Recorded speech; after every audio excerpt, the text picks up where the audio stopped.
Bang, boom, pow, episode 75. This is kind of a big day. Episode 75. If you're watching on the YouTube, my main man Chopper is wearing the ball game hoodie. We'll tell you why in just a minute. But how does it feel, episode 75? Should we have a pizza party, my brother? I mean, it feels right. It's a landmark, right? 75th, 3/4 of a century, I believe, if my math serves me correctly, and I think it does. Yeah, it's awesome. It doesn't feel like 75, my guy. It's pretty awesome. It's fun. You look back to number one, and it was just you and me sitting in my old place, just chatting about what is this podcast going to look like? Well, what's it going to be called? And what are we going to talk about? Are we going to have any guests? And we came to the conclusion, I think, trying to make coaching better is a great place to start. We've had great coaches that have mentored us, and we wanted to shine a light on them. And so 75 straight episodes, folks. We've been doing this. So right out of the gates. Thank you, patrons. We have had a big group of Patreon patrons, supporters that keep the lights on. Tommy Gold is rocking some artwork, rocking some art for the YouTube clips. And so we're able to get him through college a little bit with some of that funding. So thank you all. We've got a Zoom scheduled for later this month with all of you again, just to chat. But how you doing here as we approach Thanksgiving, Chad Chop? Very thankful. It's Thanksgiving, and this is the time of season where you're thankful and you appreciate everything the good Lord's given you and your family and opportunities to coach and just all the mistakes that we've made that we've learned from. So very fortunate. Very excited for camps coming up for me here in town in December. We'll have 3 sessions in December, starting in the middle of December all the way through the first week of January. And let's say it's the first time somebody's heard this podcast. What is in town for Chad Chop? And it's going to be at James Cray. So for those that know the area, it'll be here in Oro Valley, Arizona, right next to CDO High School. At CDO Little League is where we're going to have the camp. And it's a great space. 2 fields, porta potties, an actual bathroom. I think there's 2 bathrooms now, actually. So it's got to have it. And it's going to be a ton of fun. I like to say we put the fun in fundamentals, bang. And we're just going to have a blast. It's going to be nicknames. It's going to be fun. It's going to be baseball IQ. And we're going to be putting in work. We're going to be playing games, giving away prizes, basically throwing a birthday party infused with some baseball. So it's going to be a ton of fun. And then the developmental league is filling up fast. So we're really excited about that on Sundays. This. Break it down. You touched on it last week, but you noticed a need, kind of that middle ground between Little League and travel ball. Is that right? Yeah, I just feel like there needs to be more reps, even for some of our club ball folks. A number of my athletes are signing up for it because you're going to get high quality reps with kind of that watchful eye, right? Of like, we know what to look for as coaches. So you want your kids to get those reps where we can see the little things. Oh, little Johnny hesitated instead of getting to the bag right away. So just kind of teaching them where to be on every play. It's going to be 5 on 5 on 5. So there's no sitting. You're either hitting, playing infield, or playing outfield. And you're not just playing outfield or just playing infield or just hitting. You're doing everything. And it's going to be fast paced. It's going to be fun. And we're going to give away monthly prizes. And so I'm really excited about it. I think it's just going to raise the bar really quickly within our community for baseball IQ and fundamentals and having fun. And so I think there's a real need for that because no matter what your talent level is, if you love baseball and you can raise your baseball IQ, which you'll do with reps and get better fundamentally, you're going to be able to play this game through high school. And that's what we want for kids. If they want to be able to keep playing, we want to give them the tools and equip them so that when they get to high school, they have an opportunity to make their high school team and continue their dream. And so I'm really excited. I think it's going to be a really, really impactful opportunity. It's going to be Sundays from 2 to 4 o'clock at Push Ridge High School. And I just think it's going to be an awesome opportunity. So we're really excited. I love this 5 on 5 on 5 deal where there's constant movement. I went to a fall league game not far from my home here in Orange County, and God bless the parents, God bless the coaches, God bless the umpires and the players, all of them. But when you've got an 8-year-old game where it's kid pitch, kid catch, it's just quiet. It's slow, it's quiet. Then there's a foul ball, which is kind of exciting. But then I look out at that center fielder and that right fielder, and they haven't done much at all in a couple of minutes. No. And if we're doing our job as coaches, we want to bring them back next year. We want to show them this game can be fun. Now, as we get into high school and college and elite baseball, there's never a dull moment. There's always a coach giving a sign, and the intricacies of the game really start to become clear. But at a young age, there's got to be movement. I am currently creating an online course teaching coaches how to coach a season of T-ball practices.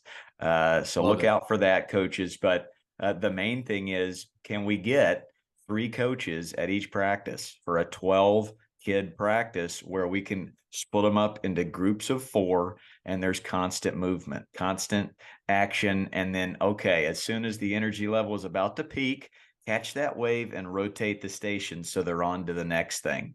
That's a big part of nurturing this love of the game for kids, because you go watch a soccer game, a lot of movement. You go watch a basketball game, a lot of movement. We in the baseball loving family, we've got to keep up with the Joneses, so to speak. So I love that. Just break it down a little more for me, what you got planned on Sundays with this 5v5v5 to keep it moving. Yeah, well, we'll start with some form running. Very lucky to have the Diesel, my wife, teaching form running, which is a huge deal. What an athlete. And it's awesome. But it's one of those things too, where it's like, if you're raising everyone's athletic ceiling, that's only going to help them. They're going to be more confident. They're going to get injured less. They're going to excel, not just on the baseball field. They're going to be great on the soccer field, the basketball court, the football field. Just overall confidence and health is a huge deal. So we'll start there. A little bit of catch play, some rundown mechanics, which are a big deal. When you get kid in a rundown, you want to collect that out, and it's doable. It's just having a few set rules, creating a throwing lane, getting the runner going full speed, trying to get them to have to change direction, giving up the baseball with someone with a little bit of movement, not a ton, but a little bit of pace to catch the ball and put a tag on them. So go from there. Then we're going to do a few minutes of stations and finish with 5v5v5, where we're getting live reps. You're going to be close to 12 at bats every game. So like it's so you've awesome. got 5 defenders, 5 batters, and then 5 guys doing what? You've got 5 batters, 5 in the infield, and then we've got 5 in the outfield. So what we'll do with those 2, we'll rotate them with some 2-ball. So we'll get it down to 3 in the outfield, but they're still active, where they're working some 2-ball, they're working some hand-eye, they're having fun. We'll make it a competition. And so the biggest thing is, to your point, we don't want anyone standing around. And so you're constantly moving them, you're putting them in position and making sure they see, like when a ball's hit to right field, where everyone should be on the field. And when they're in the infield, that's great. When they go to outfield, the next group's in infield, and that same situation is going to happen. And you get to the next wave of 5 gets to see, okay, where do I need to be on this play? And it's going to be taught in a positive way. You know how we do it. There's no yelling. There's no screaming. It's fun. And so when you're learning and you're having fun, you want to come back. And so it's, like I said, it's something that I'm really, really excited about. There's definitely a need for it. Fall ball is great, but it's, in a way, I don't want to overstate it, but I do think it's doing our game a disservice. It could be because done better. The game's boring. Yeah, because it's boring, because kids are learning how to throw strikes. Meanwhile, everyone else is standing there watching 4 balls in a row, 8 balls in a row, 12 balls in a row.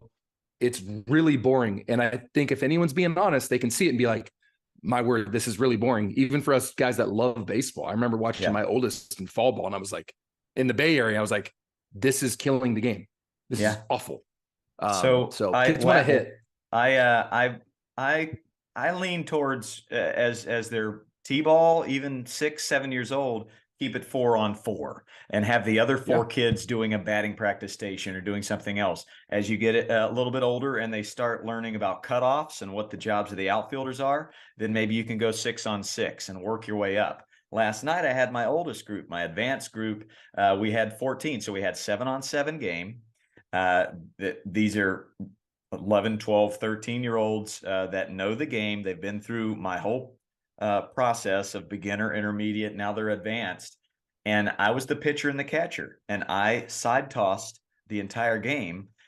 All 7 batters batted. Then we switched. We got 6 innings in 52 minutes. Yeah. It Yeah. was just bang, bang, bang. Now you did have the one kid saying, "Hey, can I kid pitch? I want to pitch." And I was like, "Love your energy. We're not going to do that for this 52-minute game, but I am going to partner you up with somebody your skill set who's got catcher's gear, and you guys, you can get your own bullpen in with him. How about that?" Right. Yeah. So as far as teaching love of play and getting these kids moving, man, it was a beautiful thing. And I made sure every player, you couldn't play the outfield 3 times in a row, and you couldn't play the same position twice. Love it. And I mean that as soon as an out is made or time is called, next batter in 3, next batter in 2, next batter in 1, and we got 6 innings of baseball in. They got 6 at bats. Everybody got to play all the different positions. I'm doing 50 push-ups if anybody turns a ground ball double play. The energy is high. And then, yes, there was no doubt I was heeding Dan Spring's advice yesterday. Anytime even an elite player, 12, 13-year-old, makes a mistake, I had to find something good first to say. Loved your down and ready position, but your angle towards the ball, let's talk about that, right? Loved your energy, how you're cheering for the batter. Now, let's talk about you getting a little angry when they struck out. You have the energy of 20 people. Now let's train that energy into something positive for your teammates. So at the end of the 52-minute game, I had our 2 captains give out awards to somebody on the other team. Who inspired you from the other team? Now we kept Love it. score, and it was like 13-11, a lot of action.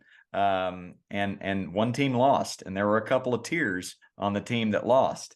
And my comment for that is, first of all, my thought is good. I'd much rather have a kid that cares than a kid that doesn't want to be there or doesn't care if they win or lose. Love that. I was that kid. I never liked to lose.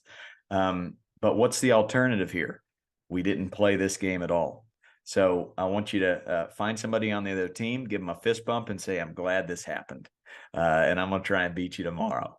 Right? That's the idea. So yeah, I really enjoyed that, but I couldn't do a 7-on-7 for 5-year-olds, for 6-year-olds. You gotta kind of read the room and work your way up. So as I put this online course together, I'm really going to go step by step. How do you run 12 practices for 4-year-olds? How do you run 12 practices for 5-year-olds? All the way up, because I think, like you said, there's a need. There's a need where instead of kids throwing 4 balls, then coach comes in and each inning is taking 42 minutes. Man, let's get each kid 6 at bats in an hour. Yep. How about that? Love it. So there you go. And there'll be a geyser of different stations. I like to break the kids up into groups of 4 or 5 as soon as I can. And hopefully there's enough parents or coaches on board with each team that you can have a station in right, a station in left, a station at home plate, where it's an energetic mom or dad out there that's throwing fly balls or throwing ground balls, something of that nature. So I must say our guest today, who is just about to hop on here, he's I think he's probably come across your social media feed maybe 3 to 4 times more than my videos do. I know he is definitely first up on my algorithm. And as far as nurturing this love of play for younger people, man, I'm not afraid to call him my younger brother, possibly even my nephew in the world of baseball. It's Coach Rack, guys. Rack, you're here. Can you see us? Can you hear us? How you doing? I can see you, I can hear you, and I'm doing great and honored by the words. I'm Buddy happy to be your Rowe. nephew any day. Oh man, meet my buddy Chad Chop, Chopper Rack, two of the best coaches I know. And you have some ties to Southern California, right, Chopper? Oh yeah, I went to Tustin High School, and I went to San Diego State, and when I transferred from San Diego State, I was very close to going to Biola, and then I ended up going to Vanguard and played against Biola, and you went to Biola, Yeah. right? Yeah. Okay. Super Yeah. cool. Yeah. I went to UC Riverside first, and then I went to Biola after that. So yeah, sounds like we have similar stories. We played against you said San Diego State. Yep. Yeah, yeah. We played against them, and then yeah, at Biola we played against Vanguard. So Yeah, that's right. cool. Yeah, you're a lot younger than I am. You're wearing a younger man's clothes, as they say. But yeah, it's pretty cool. So I love your videos. I every time you come up, I look forward to it. I love your positive spin on everything. You're coaching the heart too, and that's what we love. That's what we're focused on. So we're really excited to have you on. Thank you for being here. Yeah. Oh, absolutely. Thanks for having me, man. I appreciate it. Rack, we got to meet last year at Not Your Average Baseball Camp right here in Orange County. We've got year two coming up in just what is it, a couple of weeks now, early January in Dallas. I'm fired up to see the old crew again. Are you fired up for Dallas?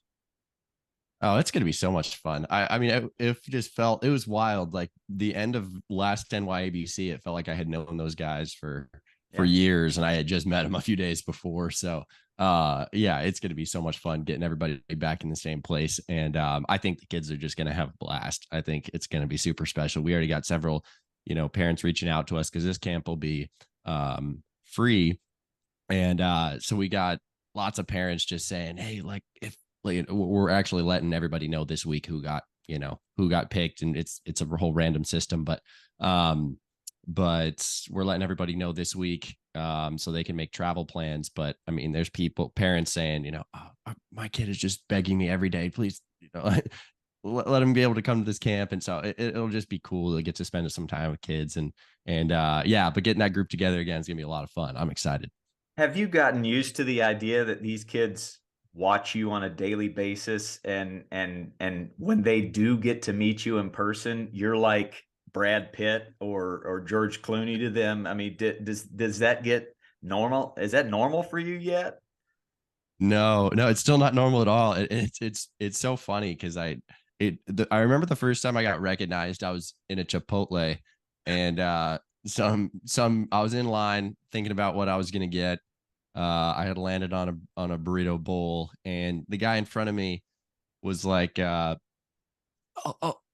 you're," and this was before I changed my name to Coach Rack. So, my name is just Robert Anthony Cruz, and a little less memorable. But he was like, "You're Robert Anthony Cruz, aren't you?" I was like, yeah, like what's up? And I thought maybe we had known each other at some point, and he was like, "No, I watch your videos." Well, no, really? Okay, cool. Thanks, Yeah. man. He was like, "Can I get a picture?" So I was just as taken aback and caught off guard as he was. But yeah, I still get caught off guard. I'm still trying to find what's the best way to like interact. Cause even like me, like, I don't know, like, I don't know what I'm supposed to do. Am I supposed to take a picture with you, or like, like what are we supposed to do here? So, yeah, that's been quite the learning curve for me that I'm still kind of trying to figure out, but it is fun though. The power of social media. Yeah, I think the first time it happened for me was in an airport, and somebody like did a double take, and they're like, you're coach, you're the TikTok guy." And I was like, "No, I'm not the TikTok guy. I don't think so." And then they're like, "Yeah, you're Coach Baseball." And I'm like, "Oh, yeah, yep, yes, I am. I am that guy." Okay. I get Coach Baseball a Coach lot. Baseball. Mr. Baseball, Coach Baseball, Teacher Baseball. Because the words Coach Ball Game, you don't really hear those two words together. So Yeah. it does not, it knocks me out of my element a little bit, but then I just go right to the kid. And a lot of times it's the dad too, because a lot of dads watch this content that we make with their kid. And I immediately say, "Hey dude, what's your nickname? What do you love most about Yeah. baseball?" And it kind of puts them in a comfortable place. and then we can have a little discussion. But I'm honored by it myself. But if you don't know Coach Rack, listener, let's be honest, you do by now. If you listen to this pod, you've seen many of his videos. I love the way you've got high quality feed, high quality content, which must come from some sort of artistic background. I take it, my man. Did you study video photography growing up? Yeah, my buddy, his name was Forrest, and he got into photography when I was in high school, and I was like, oh, Forrest was pretty cool, and the photos he's taking look pretty cool. So I followed suit and got a camera. So when I was 15, was I 15? I think I was 16 when I shot my first wedding. So I got into photography when I was like 14, 15, started by just my sister and I going in the backyard, taking photos and just figuring out how to edit and all that fun stuff. And then it transitioned into wedding photography, and I did that through high school and college. And that was kind of my way of making money. So I already had the equipment and kind of the knowledge with photo. With video, I didn't really know how to do anything except make the picture look good and set it up nice. That like I could do that. The actual video editing was a whole learning curve, and that's what I've been kind of learning the past year and a half. But yeah, definitely had a photo background and already had all the equipment, which was really helpful when I started, transitioning into making videos. When you talk about teaching love of play and getting kids to fall in love with baseball, I think in this day and age, being able to create a high level 30-second video is everything, because that's about all the time you have for these kids' attention span before they're on to the next thing. And so having guys like you and Coach Bougie and all the crew with the NYABC creating such great content, it challenges me too. Like, I got to step up my game as well to get everything dialed in, because these kids, there are a billion things they could be doing with their iPad or their phone.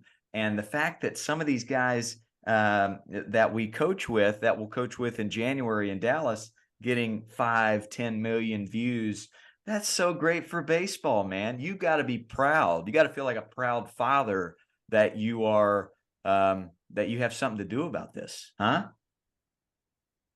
Yeah, dude, God's been so gracious. It's like I didn't intend on yeah, like when I started making videos, I didn't know it could turn into something like this. I remember talking with my wife about it. This is just over a year ago, but I was like, yeah, like I really think I have some good things to share, and I feel like I had so many not great coaches growing up, where I was like, man, I wish coaches kind of had a better idea of the kind of impact that they're making for good and for bad, because so many of the experiences I had, like I find myself having to still work through a couple of things, that I went through with some bad coaches, and I'm still having to work through those a little bit now.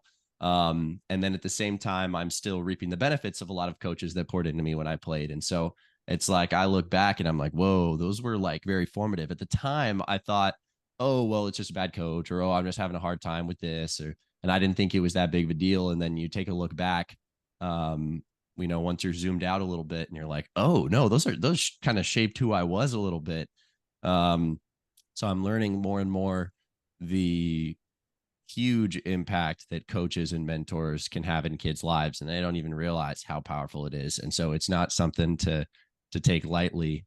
It's something to, it's something to take seriously, because it really is shaping who these people turn out to be. So, that's I think first and foremost, it's almost like sobering the level of responsibility that comes with it, because again, I don't totally, it still takes me back when people recognize who I'm in public, and I'm realizing, oh, like while I'm sleeping, there's lots of people watching what I'm creating and learning from it, and for better or for worse. So I'm like, there's a certain level of like, okay, I'm pray that the videos I make that aren't helpful and aren't good for people will be ignored. And I hope the ones that are helpful will be taken and learned from and, used for good. But all that to say, certain level of responsibility, but yeah, definitely proud of to be able to be a part of this though, because it's necessary and needed to be said. And I think even now, so deeply entrenched in the baseball coaching culture is this, I don't know how to describe it other than maybe like, I don't know. I wouldn't want to say toxic masculinity, but maybe something along those lines. And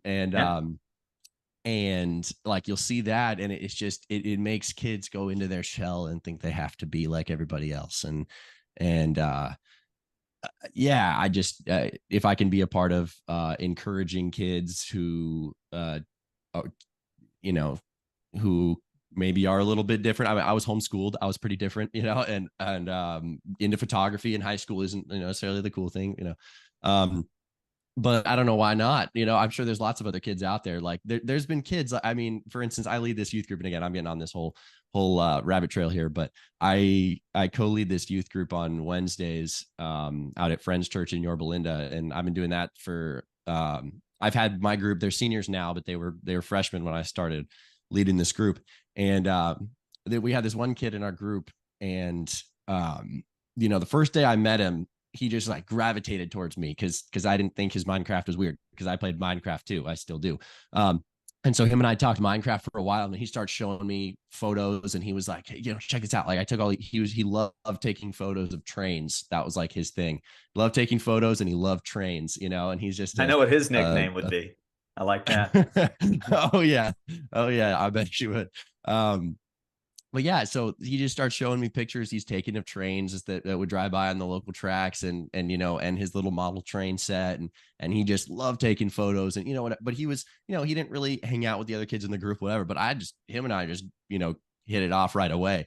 But like, I want to make those kids feel comfortable and feel like they don't have to like make an excuse for themselves, and like, just, if you enjoy what you enjoy, and go for it. And then in the same sense on a baseball field, like, you don't have to be the traditional, clean cut baseball player, and you're not just a number on the field. Like, you can have some personality out there, and that's okay. Like, so yeah, I guess there's a lot of changes that I want to make, but it's fun to be able to do it one video at a time. And it's also so forgiving, because it's like, if you make a video that's not great, or that maybe it wasn't that engaging or interesting, and maybe you thought it was good, but no one else did, it's like, that's all right. I can just make another video tomorrow. So yeah, it's cool. The long-term impact. Yeah. And I think the impact that caught me by surprise is, as I started to create content, I thought it was for the kids, but it has morphed more into the adults, more to the parents. And with your content, I love when you teach the three things you can't do when you're fielding a ground ball if you want to field 98 out of 100 instead of 93 out of 100. But I think even more is the content where you're preaching to a Little League coach about the psychology of coaching and how to teach love of play and win the heart. And when I met Chopper, we connected on that. How can we make youth coaching better? Because our game stands on the backs of those electricians and those plumbers and those nurses that are out there volunteering their time to try and coach. And God knows they're not trying to sabotage their own child or all these kids that are on the field. But when you're uneducated on the psychology of children or the youth, and you get out there in a high leverage moment, you're probably going to scream. You're probably going to yell. You're probably going to regret some of the things that you say to these kids. Meanwhile, they're walking away from the game because of what happened. So once again, Chopper, I'm not going to commandeer this whole thing. I do want to break down Rack's story. He's got quite a story. Think Daniel Nava story, if you will, as far as his path to where he's gotten. But Chopper, the floor is yours for Rack here. Get us going. Yeah, I do have a question. I do want to comment on something that Rack just touched on, and it's winning the heart. So for me, coaching that upper level club, right, where you have some accountability, right? If you're not having success, there's a chance that you're going to come off the field, right? But still trying to navigate the heart. So I've had multiple conversations recently with parents, and I keep coming back to like, dude, I love your kid, right? I unconditionally love your son. I think it's important for them to learn how to navigate that pressure. But at the same time, to never lose sight that there's an unconditional love from their coach. And so I don't know that I have it all figured out. I told parents that last night. Like, I'm not sure the way I do it's necessarily right, in the sense of, instead of batting all 12, bat 10. And that's then powerful if a in kid, that. Sorry to cut you off, but there's power in that humanity that you don't know everything. Yeah, it's looking through a completely different lens. You know, when I coached 10 years ago, it was about winning and disciplining those you care about and kind of making it kind of hard on kids, because I thought that's how they would grow. But now it's so much about still having a level of accountability. But at the end of the day, if you have to pick one, making sure they know that they're loved and they're fearfully and wonderfully made, and they're made in the image of God, and they matter. And you hope they don't end up going to Friends Church in Yorba Linda, because that was our rivals when I went to Calvary Church of Santa Ana. I love it.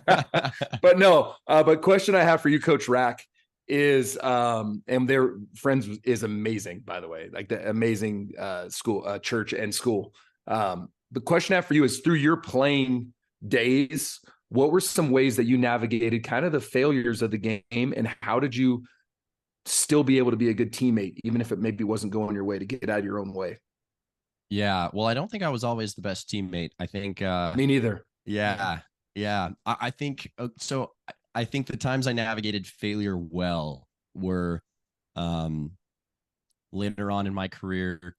A good example of me handling it poorly would have been my freshman year of college. You know, I got there and was I had been homeschooled, didn't play that highly competitive baseball, and then managed to get onto a Division I roster. And then it was like, I expected to still be able to be one of the better players there. And I just wasn't going to do that my freshman year. And so, you know, I didn't play that much. I still got to play, which, you know, in hindsight, it's like, wow, I got to play as a freshman. That's awesome. But I think during that whole year, I just had some very unrealistic expectations for what I was capable of that year. And so as a result, it was like, you know, me not playing turned probably me into complaining a little bit, or, you know, started looking to other people and thinking it was their fault. And it was nobody's fault. It was just, I wasn't there yet. I was a freshman. I just needed to be a good teammate that year and be ready to step up when it was my turn, you know, whatever time that was. So I think that was a time where I probably handled it poorly. And I think there were days where I maybe handled it well, and I did try to go about my business and just work hard, control what I can control, but it's hard when you're in it, you know? But then I think when I handled it better, though, when I was at Biola, and that was when I started to realize that my identity, or who I was, you know, had to be separate from baseball to some degree, because if who you are is wrapped up in baseball and how you perform, you can't control how you perform. And so your day and how good your day is going to be directly tied to how well you performed that day. And if you struck out 4 times that day at the plate, you know, it's going to be hard to go enjoy dinner with your family afterwards if that's who you are. But if who you are is someone outside of baseball who has a family that loves them and all of these relationships, that's what makes up who you are as a person, then and baseball is just something that you happen to play, a game you happen to play, then you can have those terrible games or those great games. And then after the game, still go to Del Taco afterwards with your parents and enjoy a half-pound green burrito. So I guess what I learned my, you know, senior year of college was the results aren't going to be in my hands.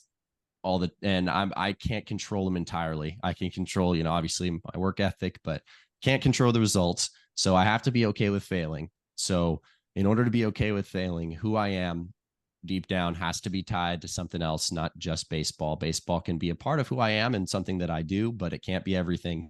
And then I have to be okay with failing, and I have to be okay with the results not going my way, and still be thankful to even have an opportunity to play. And once that was more my mentality, I took so much pressure off myself, and I definitely still wanted to win, and I still was fighting for a spot and trying to get signed against the odds. And so there still was definite pressure there, and I didn't always do a perfect job at it. But I think when that was more my mentality, took a ton of pressure off myself, and I was probably a much more enjoyable player to play with at that time, I'd say. Yeah, I love that. I hadn't really ever failed in high school, in college, and I got to pro ball, and even my first year of pro ball, I led the league in hits. So I'm like, oh, this is incredible, Wow. you know? Yeah. But then I go to the Florida State League and I hit 100 points lower, and I got a true glimpse of my character through that season. And it wasn't great, you know, because it's easy to be happy when you're winning accolades and everyone loves you. But when you start really struggling, you get to see your attitude change, and mine changed. And it was like, wow, I can control what I can control. I love that you said that. And it was after that year, it was like, you know what? I'm going to double down no matter what the results are. I'm going to be a good teammate. I'm going to encourage others. I'm going to work hard, and I'm going to bring a good vibe and a good energy. And that's controllable. And that's outside of the results that you get on the field. And over time, if you can stay that way, you give yourself the best chance to succeed. Yeah. And so I love that. Controlling the controllables is a huge deal. Coach Ballgame, what do you got? Well, yeah, and just creating that culture as a parent, as a coach for your team, for your child, to let them know that's not your identity. The 5 for 5 is not your identity. The 0 for 5 with 4 punchies is not your identity. Who you are as a young man, as a young woman, the kind of student you are, the server of your community, that the way you make people feel when they walk away from you, that's your identity. That's who you are. This is just a game. So create that culture. We're 75 episodes deep into trying to nurture that culture for youth coaches.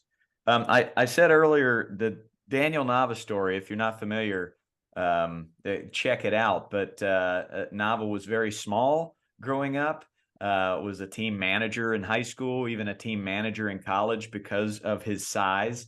And then he hit a growth spurt. And made it to the show, hit a grand slam on the first pitch you ever saw in baseball. To an extent, you had the same story growing up. Now you're taller than me by a good bit, but you weren't always 6 foot tall. This praying every night to just be 5'8". That really stirred me up. Let's start there.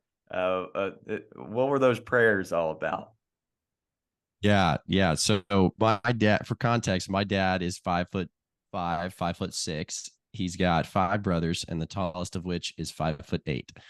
So my initial dream was to be an Olympian in gymnastics. That was what I wanted to do. And I did gymnastics for a couple years. And then it was hard to find a men's team in our area that just weren't as common as, you know, a competitive women's team. So I had to transition to something. My dad was like, you should try baseball. So we drove by Reed Park Little League in Riverside and watched the Angels versus the Dodgers. And I didn't know any of the rules of baseball at all. Like, I saw someone hit a foul ball behind over the backstop, and I was like, why isn't that a home run?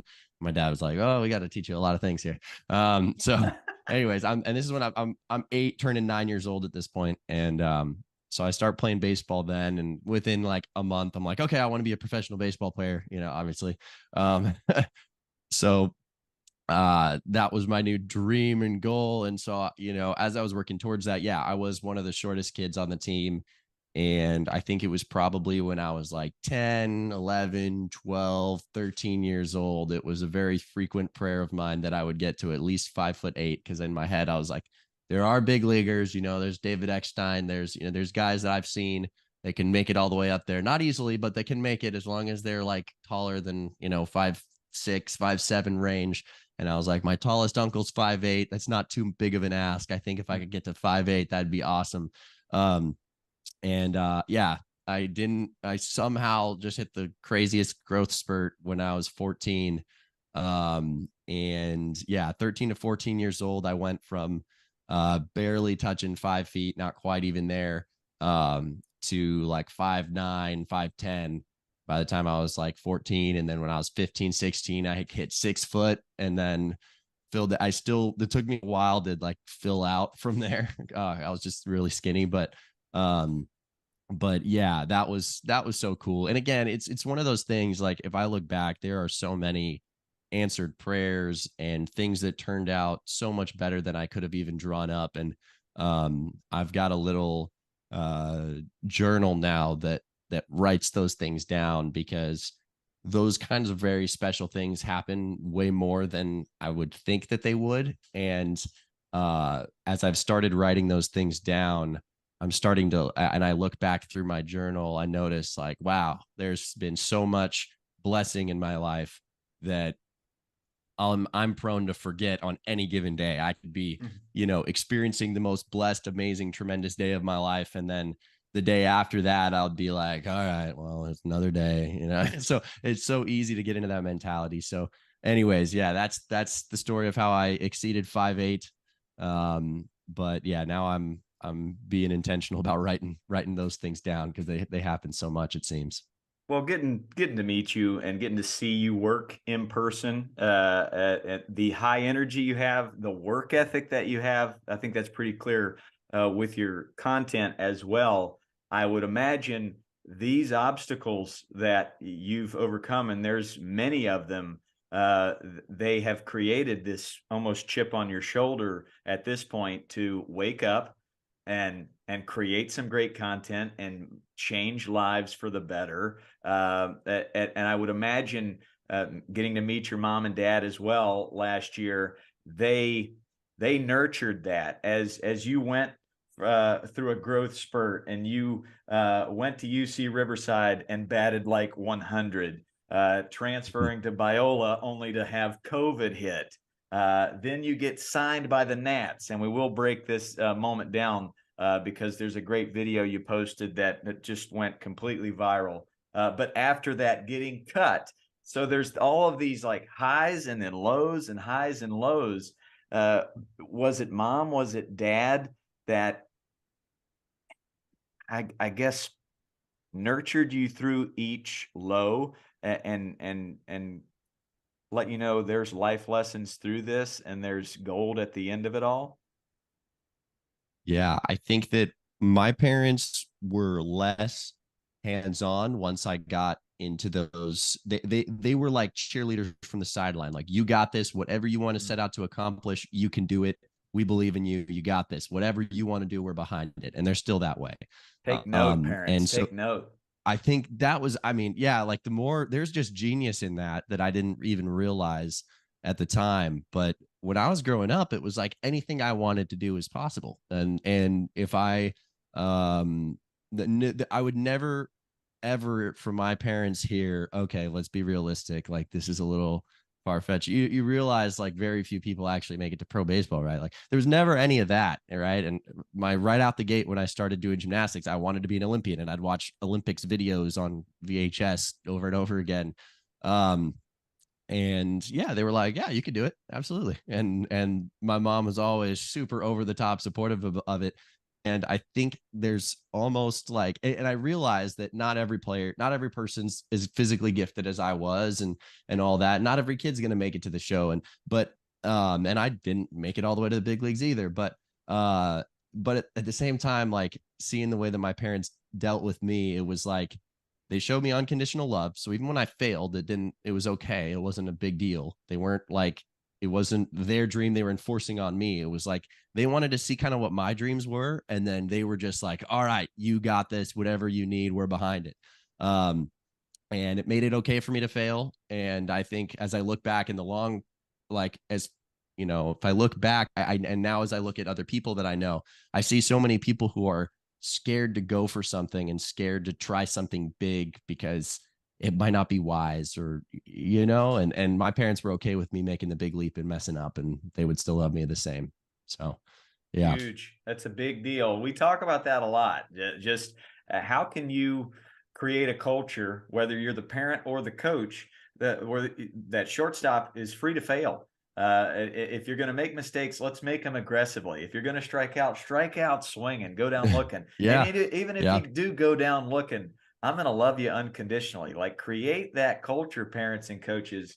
There's genius in that. I love how you phrase that. There's genius in being that cheerleader for your child, where you can do anything, and you'll probably fail at most of it, but that's okay too. Yeah. I love that. Push pause, listener, if you haven't seen this video. When Rack gets signed by the Washington Nationals, he and I'm guessing your dad's a mechanic, or he works at a tire shop, and you go in and you surprise him with this Washington Nationals hat. Push pause, go watch it. It got 1 billion views. I think you were on ABC News or something as the person of the week. Is that pretty accurate as well? Yeah, All from yeah. this video. My question is, why did this moment? And I love your dad, and when I shook his hand, he was so complimentary to me, and I mean he just moves you to tears just being around him. He's a very soulful man. But why did that moment resonate with the world? Yeah, I think I don't know, to be honest. I think because it was real, and people could sense that. Like, I guess I wasn't even planning on recording it. I didn't have a social media page at that time. Like, my only social media page was my like wedding photography account. Like, that was it. Um, but I was like, oh, Bob, this would be cool if you recorded this just so we could have this as a memory. And I made sure she saw the little red thing at the top, because you never know when mom's recording something. But she recorded it, and I think that I had so many people reaching out to me and messaging me about how it brought them to tears, and I think it's probably because there is something very special about the father-son relationship in baseball. Because at least in my case, my it was a way that my dad and I bonded a lot. Like, he would get off work and drive to Reed Park, that one field where we drove past, initially. But that was like our field that we could take batting practice on. And there was that one field that was big enough to allow me to take BP through high school, college, And so all through college, I mean, even like day before season, I would always take batting practice with my dad on that field. That was like my get right BP, because I could always hit his well. And so I think that, I know that at least on that day, like, I was pretty down because I hadn't talked to a scout in months. And I assumed I wasn't going to get signed. And so I was trying to figure out what to do for the next year, because I just finished my senior year, and it was like, if you're a fifth year, you can't really get signed too easily. And I was already a senior, which is hard enough, because COVID was the year before. And so it's like, all right, if I don't get signed here, this is, pretty much it. And I hadn't talked to a scout at all. And so I knew my dad and my mom had been watching the draft tracker, to see. I was up in my room playing Minecraft. And great therapy, by the way. But I was playing Minecraft, and they were watching the draft tracker, and my name didn't show up on there. So I knew that my dad was probably like, like, just bummed for me, not like, for his own sake. But, my mom and dad were both just kind of feeling for me, because I knew how much I wanted it. And so in that video, getting to see how excited he got, still makes me tear up a little bit, but It's it was special. so great. It's so great, man. Really good moment. And then to be honest with you, meeting him before I watched that video, it all made total sense. Like, he just kind of wears his heart on his sleeve, and just a great man, a great baseball dad. That had to have been a huge high.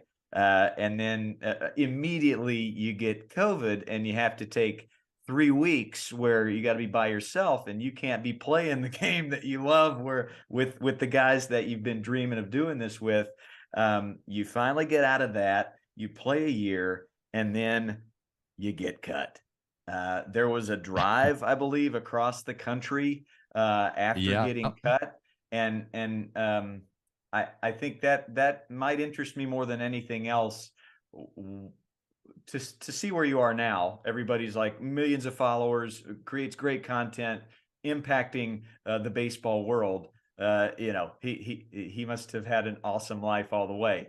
Unpack that drive, where you go from the highest high to the absolute lowest low.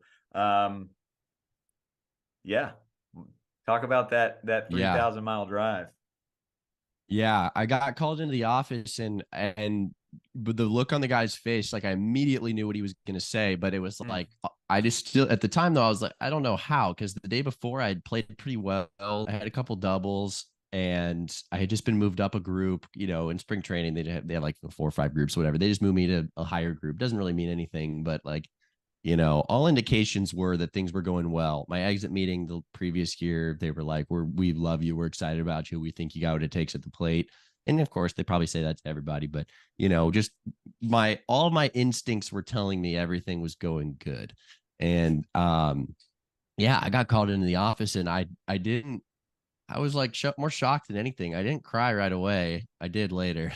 But right then I was like, really? Okay. And I at that point, they already made up their mind. There was no point in me being like, are you sure? I was like, all right, well, that's what it is, and pack my stuff. So yeah, my buddy and I, Brian, both got cut together. So, and him and I were roommates at one point, and he's a believer and just a good dude. So we kind of spent the rest of the day together. We got breakfast at a local spot, and I packed up, and they were like, you got to be out of the room by tomorrow morning. So I was like, all right, will do. So I had just unpacked my last box because I drove in my wife's car, a Honda, because my Buick would not make it across the country. There's no shot.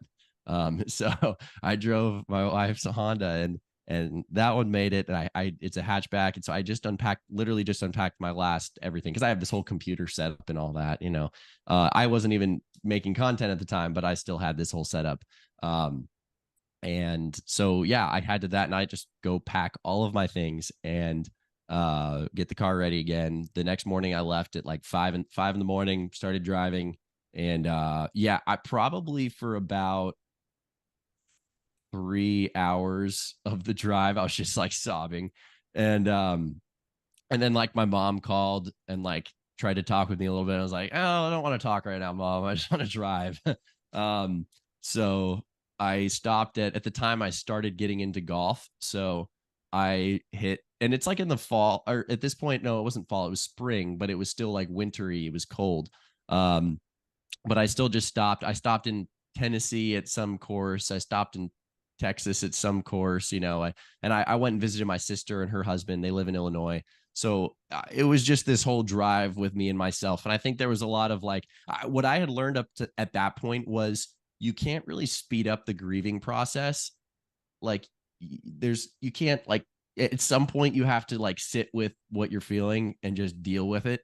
You could avoid it for a while, and then it's just going to eventually resurface. And so again, I've had a relatively easy life, I think, compared to so many people, but at least from what I've experienced and what I've learned about grieving, when there's something like that that just sucks and there's no way around it, you kind of just got to sit in it and let it out and cry and feel it and do that. So I knew that at the time, and so I saw the drive as an opportunity more than anything. It was like, well, I get, I don't even know how many hours now just to myself and my thoughts. And I can pray through what I'm feeling and cry and, and just take the whole drive to work through it. And by the time I got home, still wasn't feeling great, obviously, but there was something special about that drive that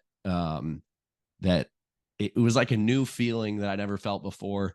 And it was a good one. And I don't know, it took about 2 months after getting home to like fully decide, like, okay, I'm moving on from baseball, because I thought about playing independent ball, and there's all these options, right? But after about 2 months, there was one day where I finally resolved to move on to something else. And I guess for some context as to why it took me a little bit of time, like, so my wife and I moved in with my parents, and we were just kind of waiting to see if another team picks me up and all this stuff. A lot of in between waiting and uncertainty. But another factor was I had, after that video blew up with my dad, 150,000 people that followed me on TikTok to keep up with my career. And then I got released so quick. So I was embarrassed about that. It was like, all these people are like, wanting to see how I do. And oh yeah, sure enough, kid got cut already. Like, that's a bummer. Like, it almost was like it tainted the original story of like that moment with my dad. And so sitting with that was hard, because I was like, I don't know do I owe them an update? Who are people who are following up with what I'm doing? Do I just move on as if nothing happened? But deep down, I kind of knew that I needed to address it, but I just didn't really know how. And finally, after a few months, there was one night where I couldn't sleep at all. And it was like, there were several nights there I couldn't sleep. But after like, I had tried to go down and record a video and give an update and say, hey, this is what happened. And I just couldn't find the right words. It felt awkward. It didn't feel right. And finally the words kind of came to me. It was like 3 a.m. and I got on my phone notepad and I wrote everything out, every word that I wanted to say, given the career update. And then went downstairs and just recorded it then. I was like, if I'm excited about this now and I can get the words out now, then I can just be done with this. So I posted that video and uploaded it.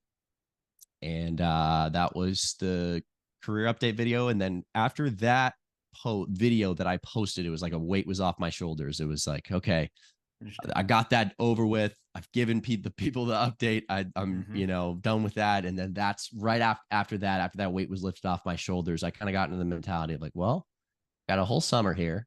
I've got a place to stay with my parents and I've got this camera background. I'm going to learn how to make videos. And I think I got some good things to say and a cool story to tell.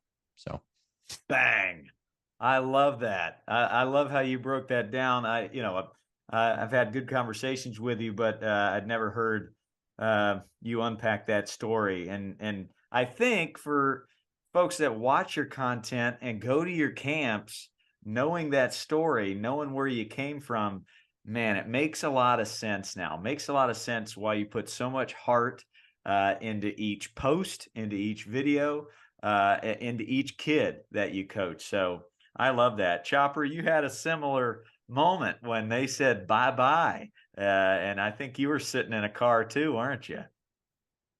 Same organization. Yeah. I had to go into, Randy Knorr's office, and the trainer tells you that Randy wants to talk to you, and that's a bad sign. So went in there, and it was tough, dude. It's when they tell you they don't want you anymore, it's that moment that we tell kids now, young kids, of like, believe it or not, there's going to come a day where no one wants to give you a uniform. So give it everything you have and stay positive and enjoy this journey while you can.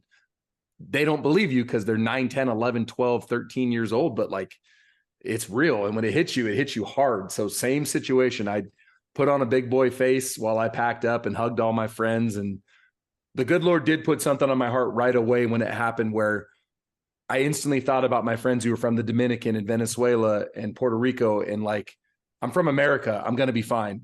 Yeah. And that was what God told me, was like, at least Frank Diaz is still playing and Marcos Yepes and your friends that you care about.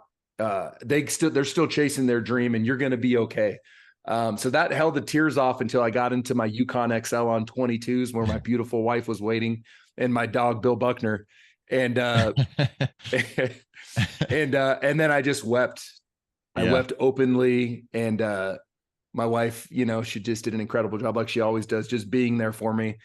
And, she's like, well, what do you want to do? And I said, well, they gave us $860 to drive home. My dreams just got ended. Let's go to Disney World. So we went straight to Disney World. Yep. And, that was the play for us. Yep. And, we took our time getting home. And you're absolutely right, Coach Rack. That drive is therapeutic. It is. It's pretty powerful that you can drive home, and to have my wife with me and our black lab, Bill Buckner. But yeah, dude, if you haven't gone through it, it's hard to describe, but it's tough. And then it took me 2 years, not 2 months. It took me 2 years before I could watch a baseball game again. And there was a level of like frustration in there, because I had a lot of success even in pro ball. I mean, I was a career 270 hitter at the professional level. Wow. Yeah. So it was hard to watch Jeff Francoeur and Brian McCann and these guys that I played with on all-star teams in pro ball, having success at the highest level. So it was really tough. But if I could tell myself in that moment, that 8 years from that moment, I would win a World Series championship with the San Francisco Giants, like how much easier would that have made it for me to go through that tough time? So that's what I try to instill in kids, in the micro and in the macro. So within a game, hey, you're 0 for 1 or you made an error. Like, so what? It's okay. What if I could tell you were going to hit 2 home runs today? Would you be okay with it if you were going to make an error but then hit 2 home runs? Yeah, I would. Well, yeah, dude, then have that mindset. And even if it doesn't happen, at least you were anticipating success all the way through the frustration. And at the end of the game, well, tomorrow I'm going to hit 2 home runs. Like, just have that good vibe of thinking positively. It's really powerful. We had one of our best players this last weekend. He doesn't fail. He hasn't failed. He's young. He's really good. Strong Christian family, goes to Costas Christian School. Well, he failed and he cried the first day. He was 0 for the day. And it was tough. I've never seen him like that. Well, the rest of the tournament, I think he had 10 doubles. Seriously. I think he finished the tournament with 6 consecutive doubles. So after his last double, he gets to third on a pass ball and he's got this big smile. And I said, Lucas, what if you could have told yourself 2 days ago that this was how this tournament was going to end for you? Would you have been as sad? He goes, no. I'm like, that's what I'm talking about with the micro, like stay positive, expect something good to happen. Yeah. And so I don't know. I love it. But yeah, you and I both. Was Bobby Henley the farm director, or who was the guy that had to tell you? Oh yeah. Yeah. Bobby Henley didn't tell me. Now it was it was a new guy and he's not there anymore either, but it was Dejan Watson. Okay. Yeah. Hen's an incredible man. That's a strong Christian man.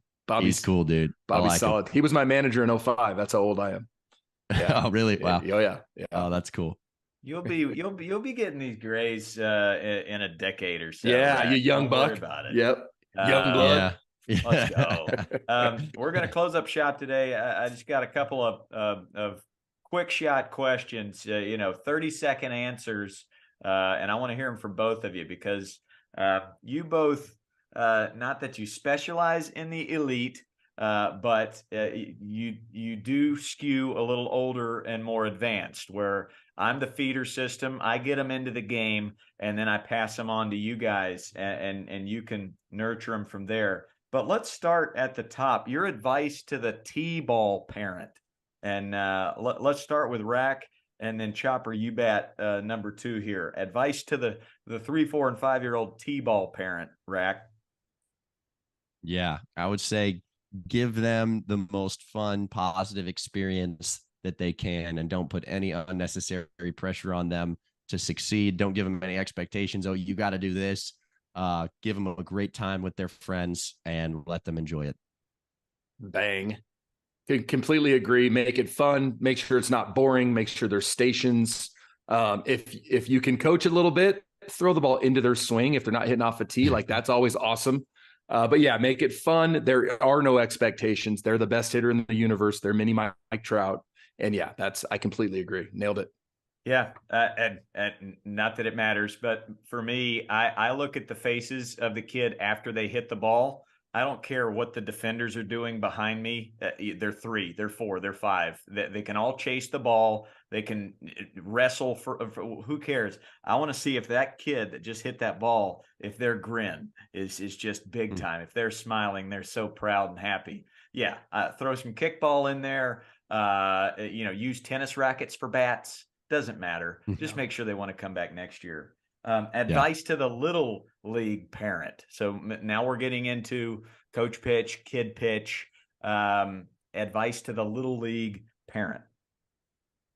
Yeah, I would say be there as on the drive home, be very careful and intentional with your words, and don't give any advice right after the game. Oh, you should have done this. You should have done that. I think that kids can see your intentions and where your heart is at by the questions that you ask. So after a good game or after a bad game, don't ask any questions like, well, what were you thinking in this at bat or anything like that. Focus in on if they did something good, maybe ask them a question about that. How did that make them feel? Did they enjoy that? Was that fun? Ask him something like that, but be very careful on the car ride home. I'd say that's the biggest thing. Yeah, he nailed it on the parent side. I'll go from the coach's side. Be prepared, have station-based plans, make sure we're moving around. It's not boring, and make sure they know it's process over results, dude. The results do not matter. If you mess up, what'd you learn? And if you did have success, cool, let's do it again. How did it make you feel? I love that you said that, Coach Rack. It's really powerful to get all your senses involved when you're creating memories, whether in the past or future. I remember, I'm going to go over the 30-second mark, so pause the clock. But I remember when I met Hunter Pence, and Hunter said, hey, you're going to get a job with us with the Giants. Start visualizing winning the World Series. And I would have these vivid dreams of tasting the confetti in the parade. And I'll have to send you one of these videos, Coach Ballgame, because I found him. But it's me and Hunter in the parade, like with the confetti spraying on us. I'm like, we did it, Hunter. We did it. But it was manifested in January of 2014, and it didn't come to fruition until Halloween night, October 31st in 2014. But yeah, you got to have those senses.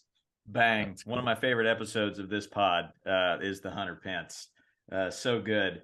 The most important thing you can do is listen to your little leaguers, and the most important thing you can say is, "I love watching you play the game." Yeah. Period. Advice to the travel ball parent. Now we're getting into club, we're getting into elite, that middle school age where it's almost high school time. But I mean, you've got 7U, 8U, 9U. You've got them pretty young. So Rack, the advice to the travel ball parent. Yeah, this one's tough. I find myself giving the most advice to the travel ball parents. They're the ones who usually come to me for advice the most, because they want to know where to play this, that. I think if you're at travel ball age, it's hard for me because it depends a lot on the player and their goals. I think that there's some players that's playing travel ball at ages 12, 13 that are trying to make a high school team.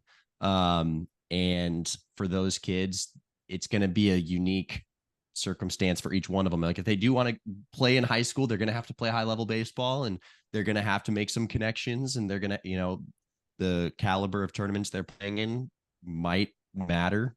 So it's very individualistic on that regard. But I guess from a parent standpoint, so many of the same principles apply. Make sure that it's fun. I think more than anything, find that a coach that is process over results. Yep. Because it's very much a temptation to trophy chase in travel ball and to prioritize winning above all else.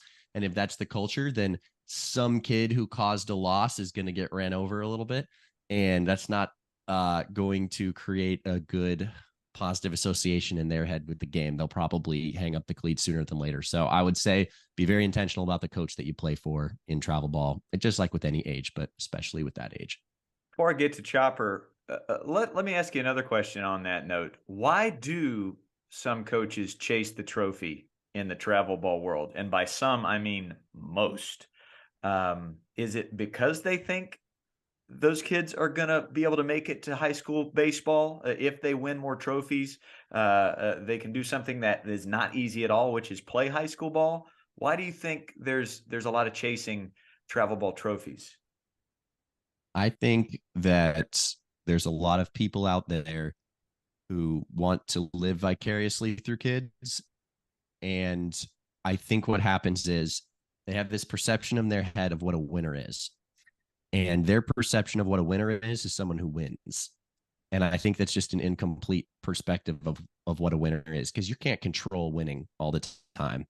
And if you want to raise a winner, you probably should focus on how they respond to failure better, especially in a game like baseball. Then you focus on them winning at all costs and then getting frustrated when they don't win. That's not a winner. A winner is someone who's failed over and over and over again and still gets back up. So teach them to get back up.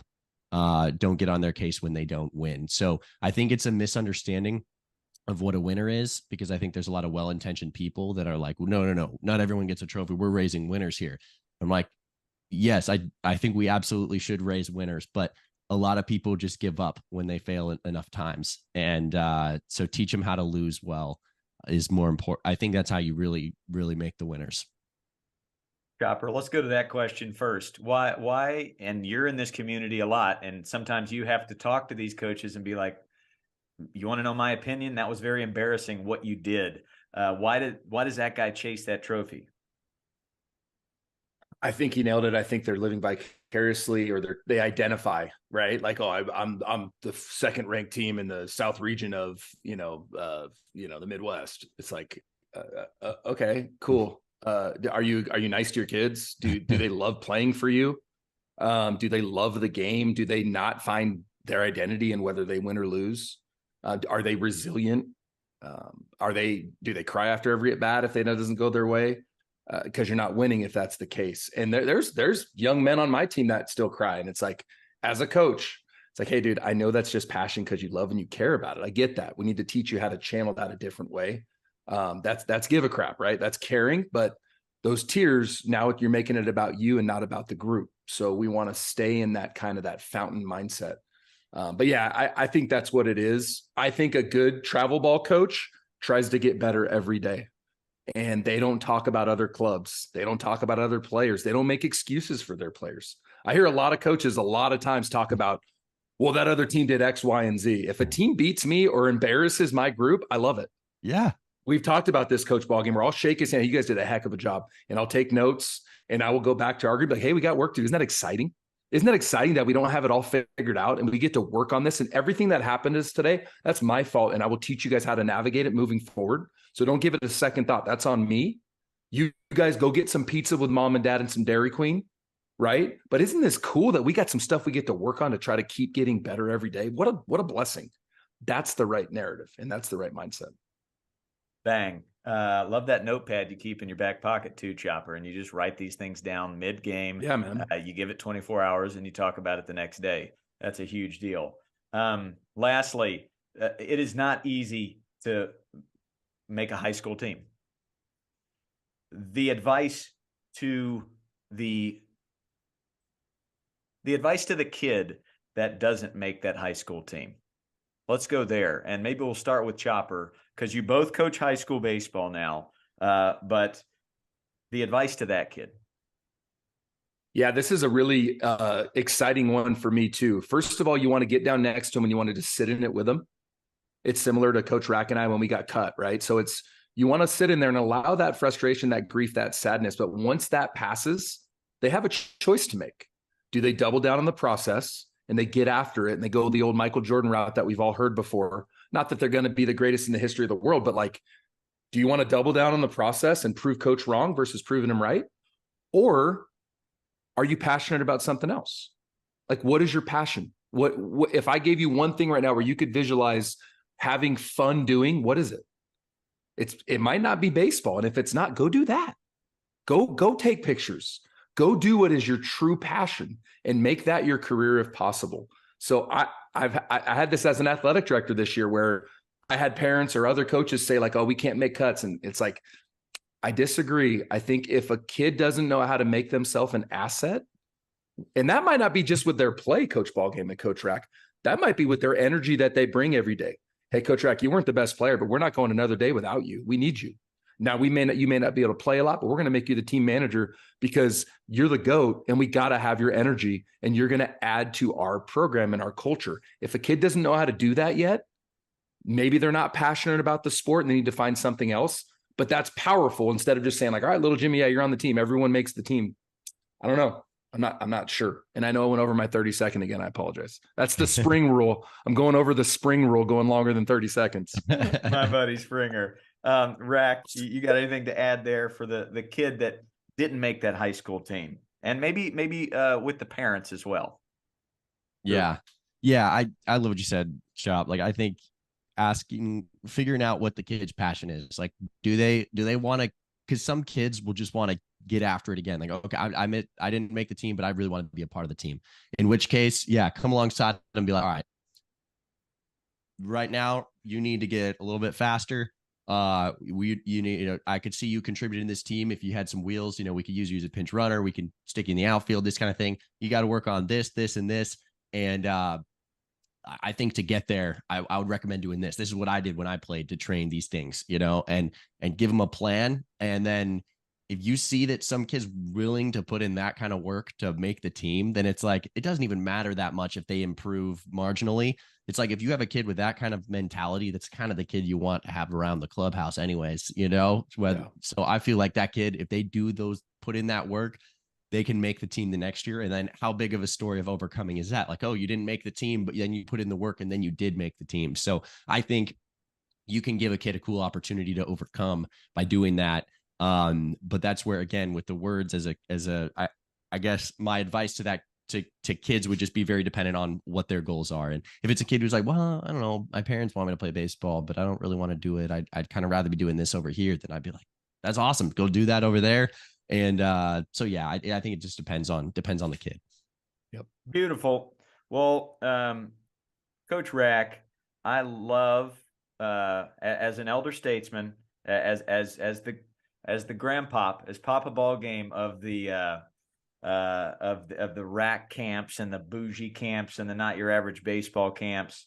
I am just so proud that you are creating this culture of coaches can be really fun and coaches can have a major impact on a child's life. I love that you're looking through that lens and you're creating great parents and great coaches in not just the baseball world, but the youth sports world every day that you wake up and create content. And I say, keep this NYABC thing going. I think it's going to be huge, beyond measure. It's going to change the game of baseball. And I know last year you didn't make any money doing it. You're doing it for free again this year. But trust me when I say that don't matter. The impact matters. So keep doing it.